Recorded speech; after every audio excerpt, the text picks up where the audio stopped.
വലതുകാലം വെച്ച് കയറുമോളെ. വല്ല കവിതയോ കഥയാണോ എഴുതുന്നത്? കുറച്ച് കുസൃതിയും കുന്നായ്മയും ഉണ്ടെന്നേ ചന്ദ്രഭാനു പറഞ്ഞുള്ളൂ. എഴുതുന്ന അസുഖം ഉണ്ടെന്ന് ഭാനു പറഞ്ഞില്ലല്ലോ. ഞാൻ അതൊന്നും അല്ല എഴുതിയത്. മറ്റുള്ളവരെ ചിരിപ്പിക്കാൻ മഹാവിരുദാണെന്നാ കേട്ടത്. എന്നിട്ട് പാടുപെട്ട് ഞാൻ ഒരു തമാശ പറഞ്ഞിട്ട് ആദ്യം അത് സീരിയസ് ആയിട്ട് എടുത്ത് പറഞ്ഞല്ലോ. കോടതിയിലെങ്ങാനമാണിത് പൊട്ടിച്ചിരുന്നെങ്കിൽ ഇപ്പൊ കൂട്ടച്ചിരി വരുന്നേനെ. ഈ മുറിയിൽ തന്നെ ഇങ്ങനെ ഇരുന്നാ മതി. ആളെ കാണിക്കാനെങ്കിലും അടുക്കളയിലോട്ടൊന്നും ചെന്നില്ലേ അമ്മയ്ക്ക് എന്തോ തോന്നും. മരുമോള് വന്നിട്ട് വീടിന്റെ താക്കോലും ഏൽപ്പിച്ചിട്ട് കാശിയിലോ രാമേശ്വരത്തോ തീർത്ഥാടനത്തിന് പോവാന്ന് പറഞ്ഞിരിക്കുകയായിരുന്നു അമ്മാവിയമ്മ. കേട്ടോ?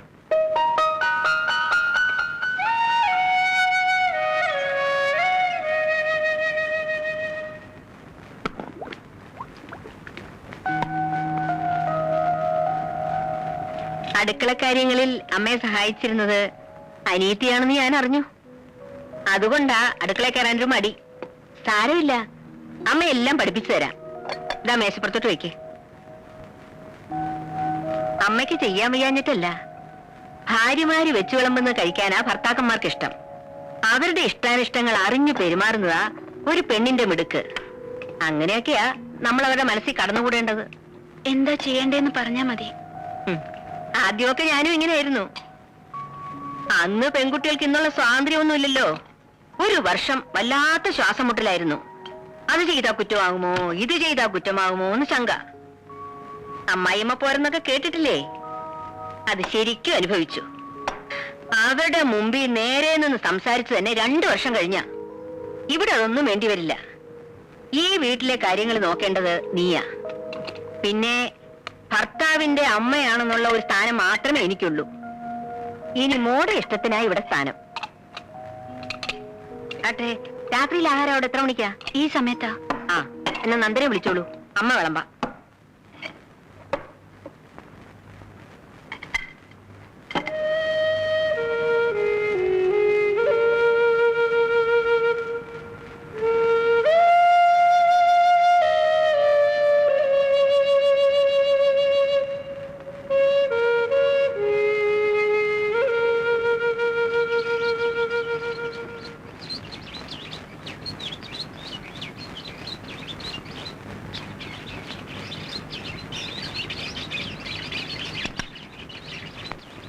ചായ ഇരുന്ന് തണുക്കുന്നു. അവൾ എണീറ്റില്ലേ മോനെ? ഉണർന്ന് കിടക്കാന്നാ തോന്നുന്നത്. എന്നാൽ ഇനി അവൾ എണീറ്റിട്ട് ചൂടാക്കാം. അമ്മേ, അമ്മ ശ്രദ്ധിച്ചോ? അവൾക്ക് എന്തോ ഒരു പ്രയാസം. വന്ന് കയറിയപ്പം മുതൽ ഞാൻ ശ്രദ്ധിക്കുന്നതാ. എന്തു പ്രയാസം? അമ്മ എന്നെ മറക്കണ്ട. അമ്മയ്ക്കും തോന്നിയില്ലേ? നമുക്ക് തെറ്റുപറ്റിയോ അമ്മേ?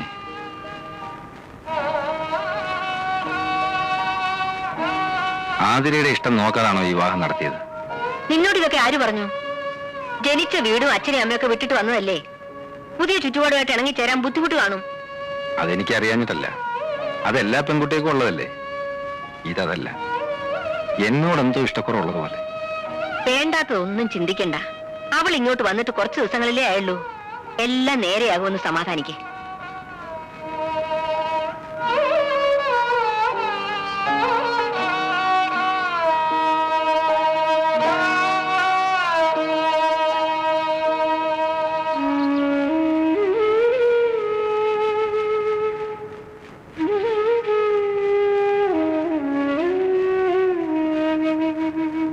ഇന്നെന്താ പല്ലുതേപ്പും കുളിയും ഒക്കെ വേണ്ടാന്ന് വെച്ചോ?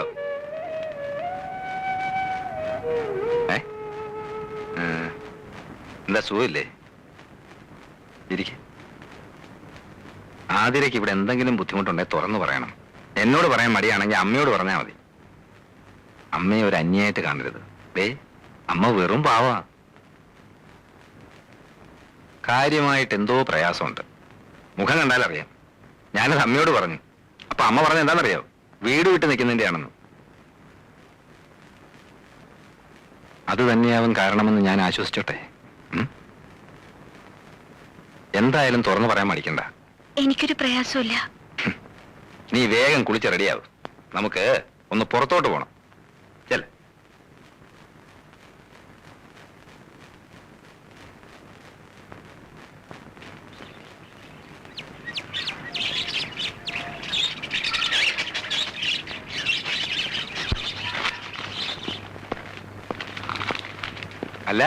ഒരുങ്ങാൻ പറഞ്ഞിട്ട് ഒരുങ്ങിയില്ലേ? ഞാൻ വരുന്നില്ല. അതെന്താ? എനിക്ക് നല്ല മൂഡില്ല. അതിന്റെ കാരണമാ ചോദിച്ചത്. ഇവിടെ കാലെടുത്ത് കുത്തി അന്ന് മുതൽ ശ്രദ്ധിക്കുന്നതാ. എന്തെങ്കിലും ചോദിച്ചാൽ മറുപടിയില്ല. എപ്പോഴും ഇങ്ങനെ മോൻ വീർപ്പിച്ചിരിക്കാൻ ഇവിടെ ഉള്ളവർ എന്ത് തെറ്റ് ചെയ്തു? ഞാനും അമ്മയും. ഇനി ഞാൻ പെരുമാറുന്ന ഇഷ്ടമാവുന്നില്ല, അത് പറയണം.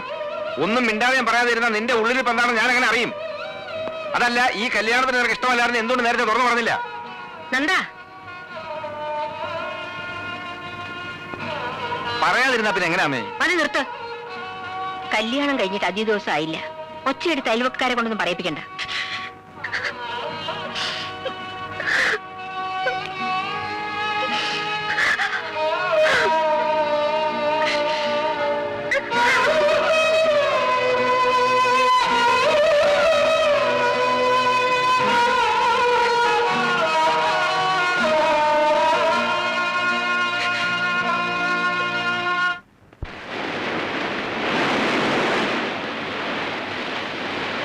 ഒരു വിവാഹ ജീവിതത്തെക്കുറിച്ച് ചിന്തിച്ചു തുടങ്ങിയപ്പോ കുറേയേറെ ഞാൻ മനസ്സിൽ കണക്കുകൂട്ടി.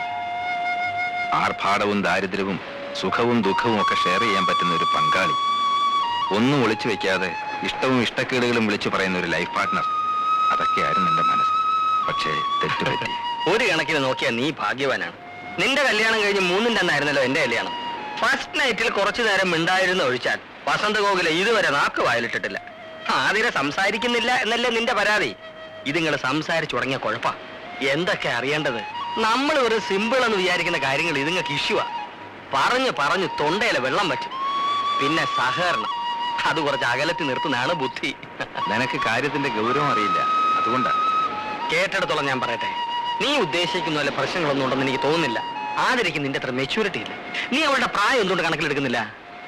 പ്രായം കണക്കിലെടുക്കാഞ്ഞിട്ടല്ല, കണ്ടപ്പോ ഇഷ്ടപ്പെട്ടു പോയി. അതുകൊണ്ടാ ഇത് തന്നെ മതിയെന്ന് തീരുമാനിച്ചത്. പക്ഷേ എന്റെ പൊസിഷനും പ്രായക്കൂടുതലും ഒന്നും അവളോടുള്ള പെരുമാറ്റത്തിൽ ഞാൻ കാണിച്ചിട്ടില്ല. പഠിച്ചോണ്ട് നടന്ന പെണ്ണല്ലേ, പ്രായത്തിൻ്റെതാന്ന് കരുതി നീ അങ്ങ് ക്ഷമിക്കും. 1-2 ദിവസം നീ മിണ്ടാനും പറയാനൊന്നും പോണ്ട. 3-ാമത്തെ ദിവസം അവൾ താനേ നിന്റെ അടുത്ത് വരും, ഷുവർ.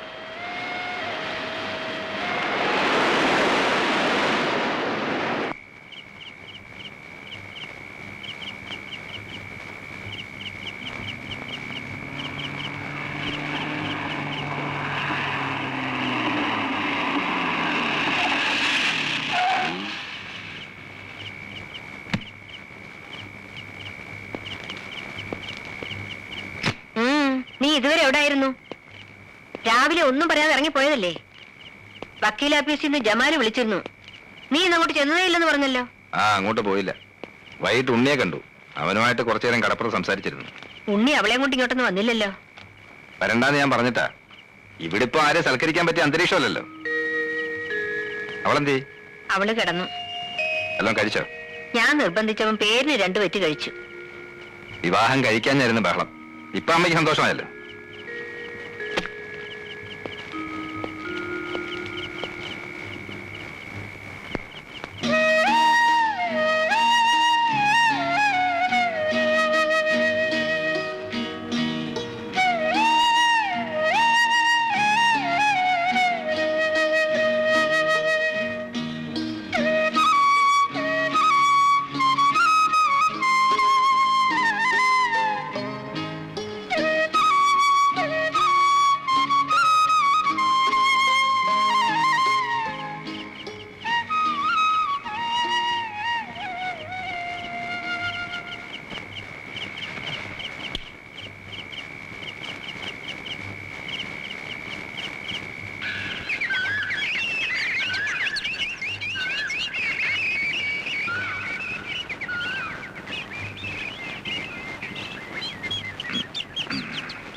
ആതിരെ, നീ എന്തിനാ കരയുന്നത്? ഞാൻ അപ്പ തോന്നിയ വിഷമത്തിന് ഇന്നലെ എന്തൊക്കെയോ പറഞ്ഞു. ഒന്നും എന്റെ മനസ്സിലിരിക്കത്തില്ല. അതുകൊണ്ടാ. നീ എന്നോട് ക്ഷമിക്കേ. അച്ഛനെ അമ്മയും കാണാത്തതിലുള്ള വിഷമമാണെങ്കിൽ നമുക്ക് വീട് വരെ ഒന്ന് പോവാം. വേണ്ട. ഇവിടെ തന്നെ ഇങ്ങനെ ഇരിക്കുന്നതാ കുഴപ്പം. പുറത്തേക്ക് ഇറങ്ങിയാൽ മനസ്സിന് അല്പം ആശ്വാസം കിട്ടും. ഇന്നലെ വിളിച്ചപ്പോ മൂടില്ല എന്ന് പറഞ്ഞു. ഇന്ന് മൂടുണ്ടെങ്കിൽ ഒരുങ്ങ. താല്പര്യമില്ലെങ്കിൽ വേണ്ട. എന്താ ചായ കുടിക്കാഞ്ഞത്?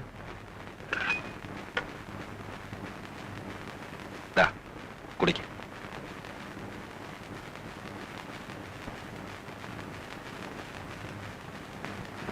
നന്ദാ, ദേ ഭാനു വന്നിരിക്കുന്നു.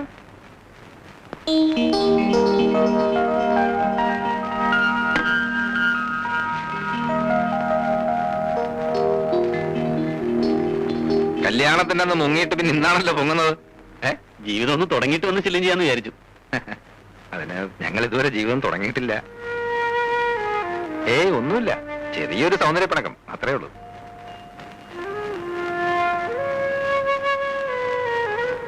നിങ്ങൾ സംസാരിച്ചിരിക്കെ, ഞാനൊന്ന് റെഡിയാവട്ടെ.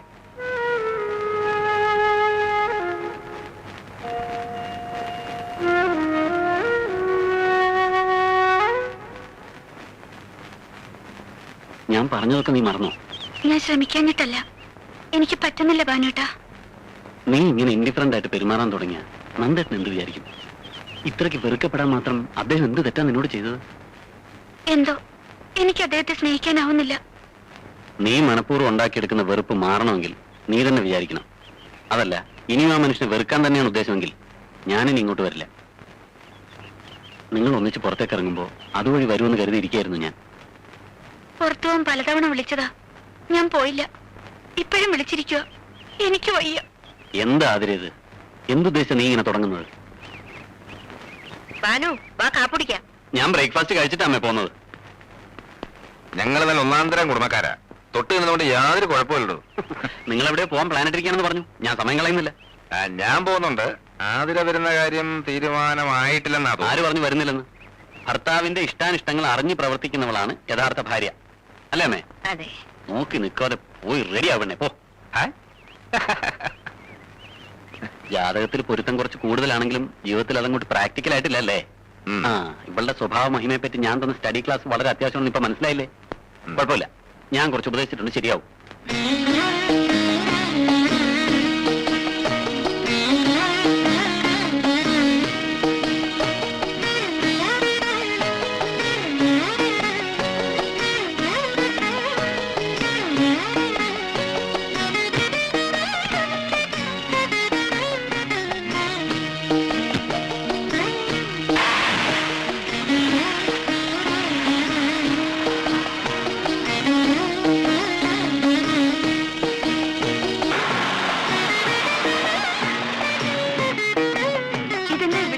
ഇതല്ലേ ആതിര പഠിച്ച കോളേജ്?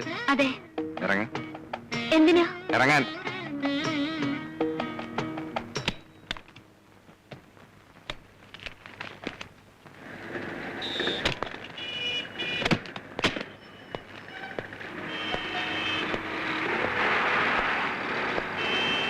എന്റെ ആലോചന വന്നപ്പോ താല്പര്യക്കുറവ് കാണിക്കാൻ ഒരു കാരണം ഇതായിരുന്നല്ലോ.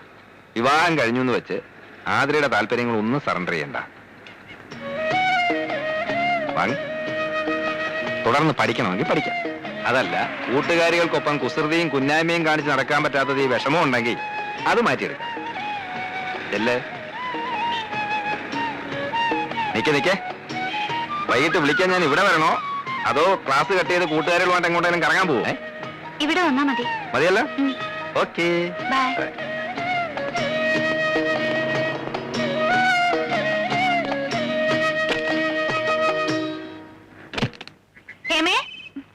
അയ്യോ, ദേ നമ്മൾ എന്തായി കാണുന്നേ?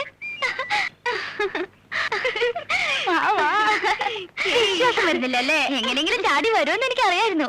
എത്ര നേരത്തേക്കാ പരോളിൽ ഇറങ്ങിയിരിക്കുന്നേ? ഉടനെ പോണോ? പരോളല്ല വേണേ, ശരിക്കുള്ള മോചന.